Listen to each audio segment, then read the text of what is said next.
Now, let me just share a couple pages real quick. This is Silent Weapons Executive Order 11490, King Alfred.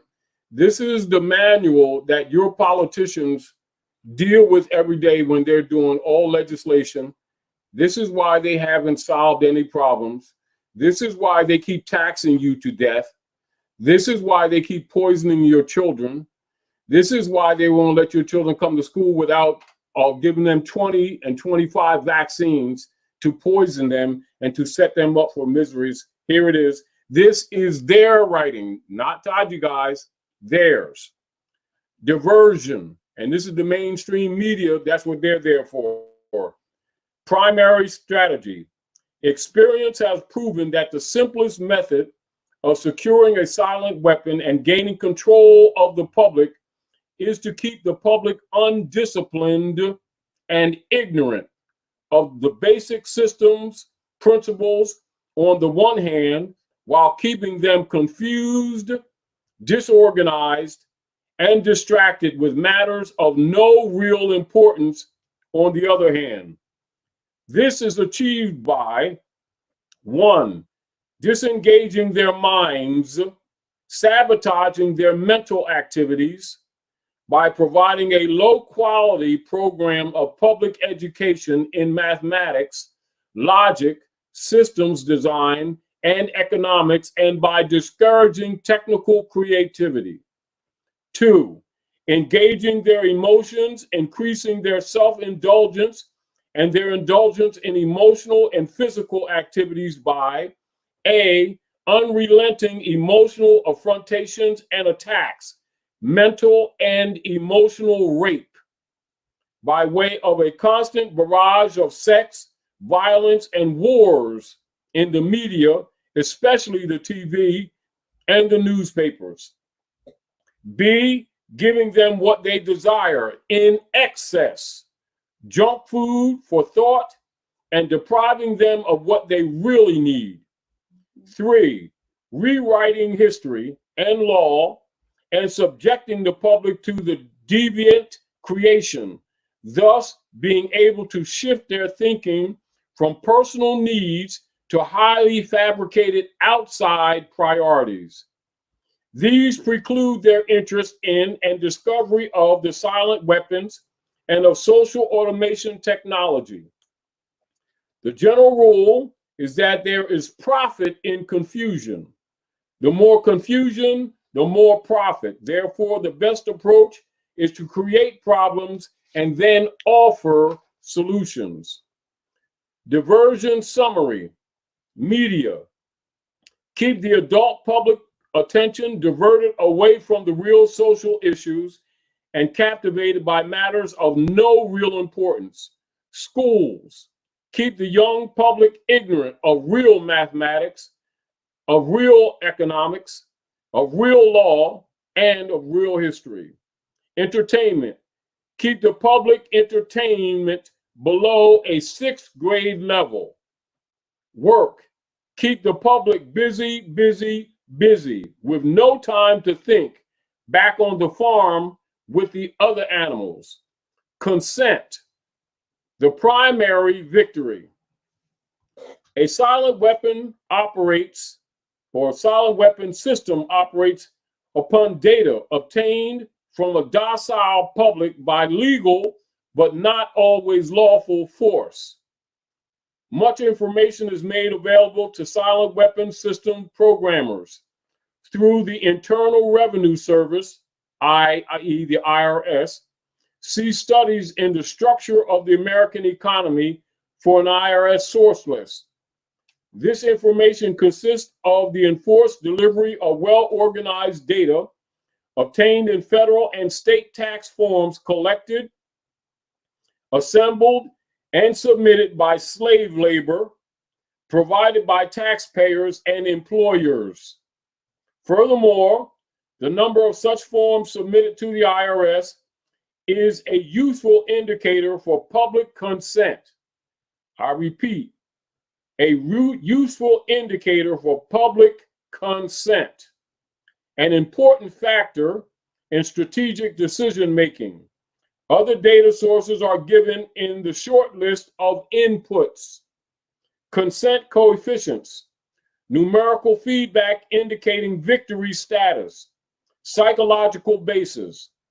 When the government is able to collect tax and seize private property without just compensation, it is an indication that the public is ripe for surrender and is consenting to enslavement and legal encroachment. A good and easily qualified indicator of harvest time is the number of public citizens who pay income tax despite an obvious lack of reciprocal or honest service.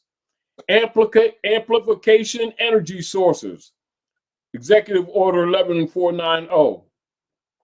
The next step is the process of designing an economic amplifier and discovering the energy sources. The energy sources which support any primitive economic system are, of course, a supply of raw materials and the consent of the people to labor and consequently assume a certain rank, a certain position, a certain level, or a certain class in the social structure, i.e., to provide labor at various levels in the pecking order, each class in guaranteeing its own level of income controls the class immediate below it, hence preserves the class structure. This provides stability and security, but also government from the top.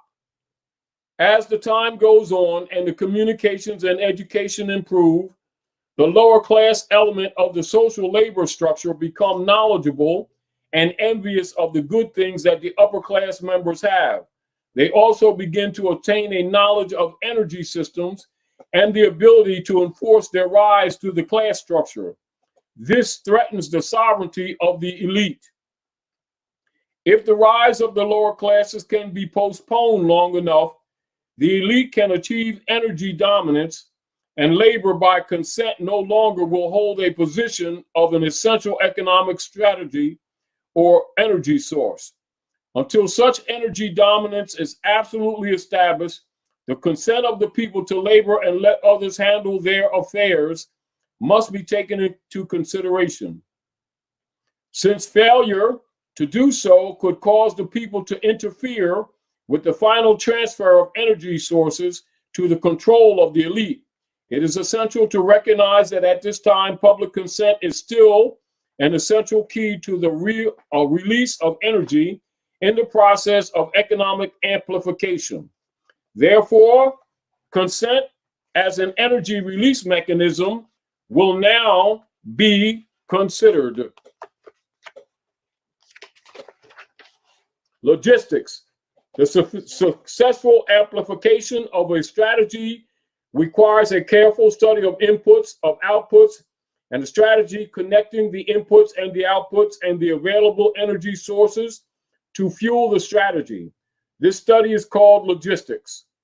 A logistical problem is studied by the elementary level first, and then levels of greater complexity are studied as a synopsis of elementary factors. This means that a given system is analyzed, i.e., broken down into its subsystems, and these in turn be analyzed until by this process one arrives at the logistical atom of the individual. This is where the process of synthesis properly begins, and at the time of the birth of the individual. Now you understand how they've been using the birth certificates from the beginning. The artificial womb. This is the fake mother, i.e. the state. From the time a person leaves its mother's womb, its every effort is directed towards building, maintaining, and withdrawing into artificial wombs.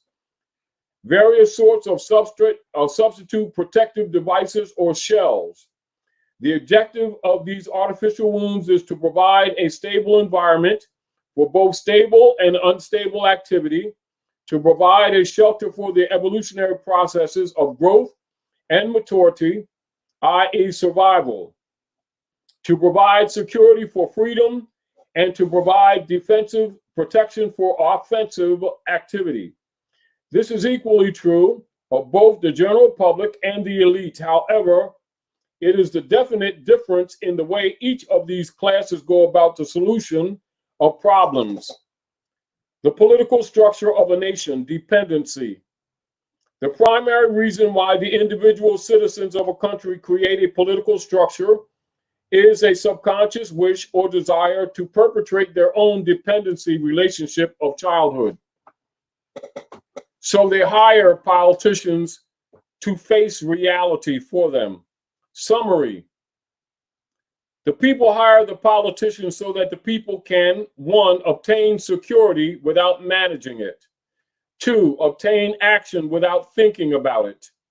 3, inflict theft, injury, and death upon others without having to contemplate either life or death. 4, avoid responsibility for their own intentions. 5, obtain the benefits of reality and science without exerting themselves in the discipline of facing or learning either of these things. They give the politicians the power to create and to manage a war machine to, 1, to provide for the survival of the nation/womb, 2, prevent encroachment of anything upon the nation/womb, 3, destroy those citizens of their nation or country who do not conform for the sake of stability of the nation/womb. Politicians hold quasi-military jobs, the lowest being the police, which are soldiers, the attorneys and the CPAs next, who are spies, and saboteurs, who are licensed, and the judges who shout the orders and run the closed union military shop for whatever the market will bear. The generals are industrialists. The presidential level of commander-in-chief is shared by the international bankers. And the people know they have created this farce and financed it with their own taxes, which is consent. But they would rather knuckle under than be the hypocrite. Thus, a nation becomes divided in 2 very distinct parts: a docile subnation and a political subnation. The political subnation remains attached to the docile subnation, tolerates it, and leeches its substance until it grows strong enough to detach itself and devour its parent. That's the politics that you're suffering. And what you have is that they pretty much stole all your resources. Now they want to kill you off, i.e., devour you. That is, they're waiting for you to become conscious of nation, nationality, the womb of your mother, declare your nationality, and they're trying to devour the child as soon as she is birthed, which means the new world order of death or either the new world order of life. And the deal of it is you choose it. And this is what's going on. Translation: the fact of the matter is, Executive Order 11490, the real operations, and this is their manual of operations, top secret. This is what they've been doing to you.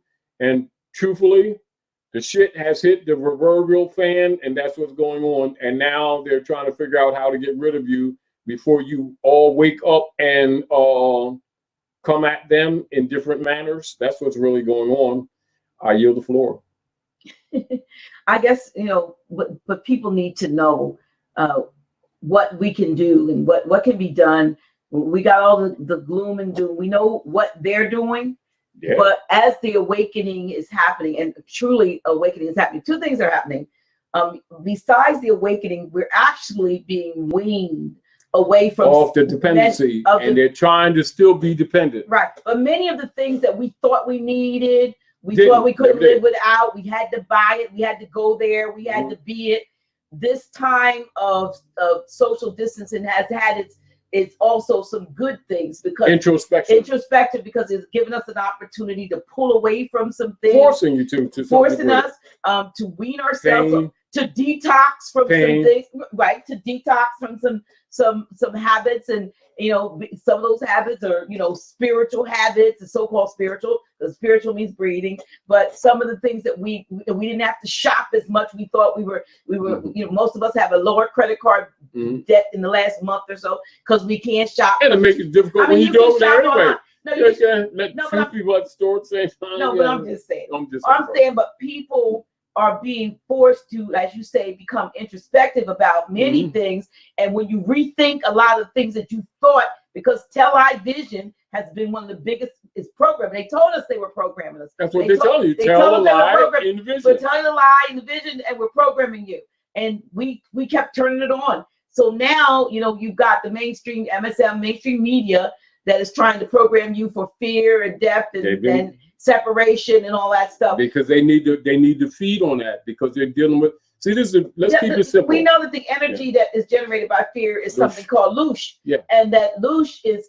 I did a meme a few months ago, and I showed like a basketball arena, and I showed a Roman Colosseum, and I was showing that those arenas have the same purpose. The Colosseum of ancient Rome or whatever is the basketball or the sports arena of today, and it generates the energy, and that energy, although you may and I may not see it, we feel it. You feel a rush if you're there, but there are beings that are able to actually live off of that. Here we go. Now you're talking to planes of life, aren't you? Absolutely. And you're talking to dimensions that they. And these are the things that people need to know, because when you talk about the way I was up, how do we get up? How do we ascend to that higher level of consciousness so that the things that are being, we're being bombarded with have no effect on us? Now let's keep it simple.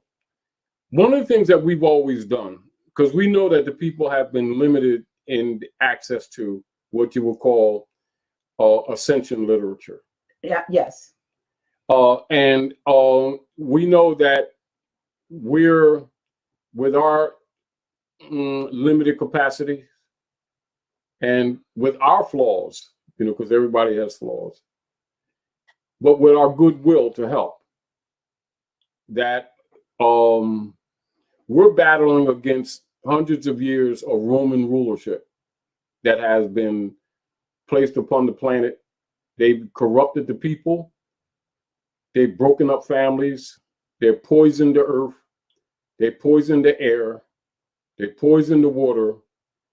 And we're enduring, but it's at a point where no one can deny it anymore. No one can pretend that some mystical devil in the netherworld is doing this to you. That's these people that you've been calling your government. And they've been hiding behind the idea of knowing the real history, or that the devil made me do it. He's riding your bike that he stole, but the devil made him do it. And you're supposed to go looking for the devil, and he's riding your bike down the street. He stole your house, but you're supposed to be looking at some corporate entity. Well, the bank didn't do shit. This man that's right there that you see physical, that claiming to be somebody he's not, it took your house. Agency didn't do it. The person running it did. So I know you can get deep, but on a practical level, I want to be able to tell the people that are listening right now and that are going to see this after we go off the air about something. I mean, I can think of some things, because I think a lot of the work that has to be done is personal. I think, because first of all, you have to get your mind right. Because if your mind is not right, if your mind is still in that other state, like you said, this is why. If you're in fear, fear is not going to help you. This is why, like a lot of times when people come, and that you have only some time to do what you have to do while you come here, and as they do. I always. When you say when you come here, you mean when we incarnate? Yes. When we're born. Yes. Okay, make sure somebody don't even come here to this place. Yeah. Come to this plane of existence. Yeah, and when you come, different people sometimes come at different times when they decide to really apply to why their mother brought them here. Most of us are, which I'm guilty of, and I think a lot of people are, spend a lot of your life trying to live an image that's expected of you, or that someone present to you, and then some time you come to start being who you really are, and why you're here. Some late, some not so late. However, that is in cause and in real reason for most of us. And I think that many are being forced to face that now, to face themselves.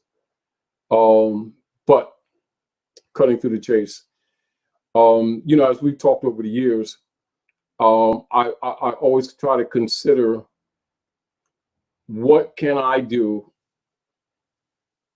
with my shortcomings and faults? What can I do the best that I can do to help? And that's why I always, when people to change their framework of reference, I'd say, get the Kybalion. Mm-hmm. The Kybalion, Kybalion.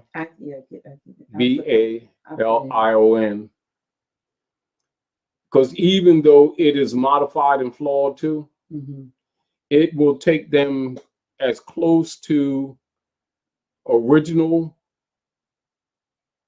Gnostic philosophies as it's going to be available to the average person in a short order. Mm-hmm. Which means because it's so much work to do and it's so much purging to do, and that you don't have the time to kind of cleanse them as Rome has had the time to contaminate them, and that he has control of all the institutions, the fake monetary system, the fake law, and you're just a person running your mouth because you see through them, and they're telling everybody that you're crazy, or that you're out to lunch, right, or you're not telling the truth, type thing. I always say, give them the Kybalion and ask them to sincerely read it, then come back and converse with you again. And I can almost guarantee that their mind will be more level to deal with reality. The Kybalion is a shortened and more direct presentment of the fundamental principles or maxims of divine law, without the BS, without the fluff stories, without the anthropomorphic, because this is basically what the advantage of the Kybalion is, even with flaws, is that it takes the spiritual Gnostic philosophies in the raw, in its original format, without all the contaminations that have been put on it over the centuries. That the priest, and like say for instance, let's be an example. What makes it an advantage of people who like to call themselves elite but are not really elite? They're more or less claiming a position that they're not honored to. But you know what you hear, elite. What gives them the power over the masses in general? What I'm saying to you right now, knowing things that others don't know. Yes, what I'm saying to you right now, why does the average so-called minister, imam and rabbi and these people with these titles and grand sheiks and sheikesses, etc., have privy council and adept chamber councils, etc., and have power over the people and the advantage of wisdom in many ways? However they use it, I'm not arguing that. I'm not qualifying that one way or another, because the knowledge can be used for good or for evil, because knowledge is power. Mm-hmm. What we're talking about, like the Kybalion, is common knowledge to them, because this is basis upon which they get their degrees, if you get the point. And I know that many people are being trained in belief systems are rejective of straightforward Gnostic wisdom, not knowing that that's the foundation to everything, to the philosophies of civilization on Earth. And that's one of the reasons why I always suggest the Kybalion, because it can take them, because it gives them the 7 Hermetic laws, and now, of course, a scholar knows that Hermes and Thoth, or the ancient, Egyptian or power structure, that is all the same thing. But because the names are different, the people would think they're getting something different. So the emerald tablets. Yes. Yeah. Yes. I got it back there. You know, it's the same thing, you know, but it would be raw. It would be like giving someone all the basics without the fluff and baptizing you. And once, if someone is sincere and they read Kabbalion and then do some other research, then go back to the Quran, go back to the Sufi philosophies, the Saba philosophies, the Gnostic philosophies, go back to any of the holy books. They'll have a totally different comprehension, understand the relationship of all of them, the connectedness, without the BS and without the fluff, and also without the tithing tax that the Romans put on them that also taps on side of it. And at that point, you pretty much, if a being is sincere, you got somebody to work with. But along with reading, I believe that we have innately come here equipped with everything we need on board. I believe what we came to do, we packed everything with us. We just maybe forgot where we put it. Trust. Yeah, we don't know or we don't remember, because you know there's a scripture that says when you come into your kingdom, remember me. I take that remember meaning reconnect me to my purpose. Mm-hmm. Remember me. Remember. I've been dismembered. Most of us have been dismembered from now purpose. You understand the story of Horus. I do, you know, yes. And from, you know, being a pastor and learning the dogma, mm-hmm. and then awakening and having the universe itself begin to flush download you. Yeah, flush out the dogma and then show me, let's take the spooky, let's take the, you know, all of the, you know, the things that have been put there to beguile people and to scare mm-hmm. weird people out. And let me show you how it is. And I think that will help people from a spiritual step. But the other things are like eating well, proper nutrition, proper clean water, things that I need to do. You know what I mean? I mean, because here we go. There's 585 people listening, and it may be more. There's 585 people here. It could be a couple people around. Whatever. So 585 or more people are listening to us right this moment. And there are things that they need to know that they can institute today or tomorrow. So getting your mind right. If I, this is what I, and this is again why I suggested Kabbalion, but you already know I don't generally promote things in a sense. I know. Because I prefer that people have free will and be open. Now suggestions. These are suggestions. I suggest. Now, because this is what I recognize. If the scholars and the teachers don't take them to the basics, they're cheating them. Do you understand what I'm saying to you? And it's sort of like, there's been this pattern, if you study the social orders, there's always been this pattern where the priesthood or people, the scholars or the people with positions of power would always tell certain truths and then go into mud deliberately to block the people from evolving so that they could rule over them and extract from them rather than telling them the fundamental truth. You know, and what I'm saying is when you present the Kabbalion as an example, that's only an example. It takes them so far, if they want to be, that from almost anybody with any dogma system that approaches them, no matter what it's from, has no power over them.